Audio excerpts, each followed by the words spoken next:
Channel कथा कहानी में आपका बहुत बहुत स्वागत है। एक बार एक किसान भगवान से बहुत नाराज़ हो गया। वह भगवान को कोसते हुए कहने लगा कि कभी बाढ़ आ जाए, कभी सूखा पड़ जाए, कभी धूप बहुत तेज़ हो जाए तो कभी ओले पड़ जाए। हर बार कुछ ना कुछ कारण से उसी की फसल थोड़ी खराब हो जाए। फिर उसने परमात्मा से कहा, देखिए प्रभु, आप परमात्मा हैं, लेकिन लगता है आपको खेती बाड़ी की ज़्यादा जानकारी नहीं है। एक प्रार्थना है कि एक साल मुझे मौका दीजिए, जैसे मैं चाहूँ वैसा मौसम हो, फिर आप देखना मैं कैसे अन्न के भंडार भर दूंगा।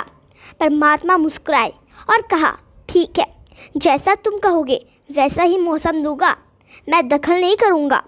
किसान ने गेहूँ की फसल बोई। जब धूप चाहिए तब धूप मिली, जब पानी तब पानी। तेज़ धूप, ओले, बाढ़, आंधी तो उसने आने ही नहीं दी। समय के साथ फसल बढ़ी और किसान की खुशी भी, क्योंकि ऐसी फसल तो आज तक नहीं हुई थी। किसान ने मन ही मन सोचा, अब पता चलेगा परमात्मा को कि फसल कैसे करते हैं। बेकार ही इतने बरस हम किसानों को परेशान करते रहे। फसल काटने का समय भी आया। किसान बड़े गर्व से फसल काटने गया, लेकिन जैसे ही फसल काटने लगा एकदम से छाती पर हाथ रखकर बैठ गया। गेहूं की एक भी बाली के अंदर गेहूं नहीं था, सारी बालियां अंदर से खाली थी। बड़ा दुखी होकर उसने परमात्मा से कहा, प्रभु, ये क्या हुआ? ये तो होना ही था। तुमने पौधों को संघर्ष का जरा सा भी मौका नहीं दिया, ना तेज धूप में उनको तड़पने दिया, ना आंधी ओलों से जूझने दिया। उनको किसी प्रकार की चुनौती का एहसास जरा भी नहीं होने दिया, इसलिए सब पौधे खोखले रह गए। जब आंधी आती है, तेज बारिश होती है, ओले गिरते हैं, तब पौधा अपने बल से ही खड़ा रहता है। वो अपना अस्तित्व बचाने का संघर्ष करता है, और इस संघर्ष से जो बल पैदा होता है वही उसे शक्ति देता है, ऊर्जा देता है, उसकी जीवटता को उभारता है। सोने को भी कुदन बनने के लिए आग में तड़पने, हथौड़ी से पीटने, गलने जैसी चुनौतियों से गुजरना पड़ता है, तभी उसकी स्वर्णिम आभा उभरती है, उसे अनमोल बनाती है।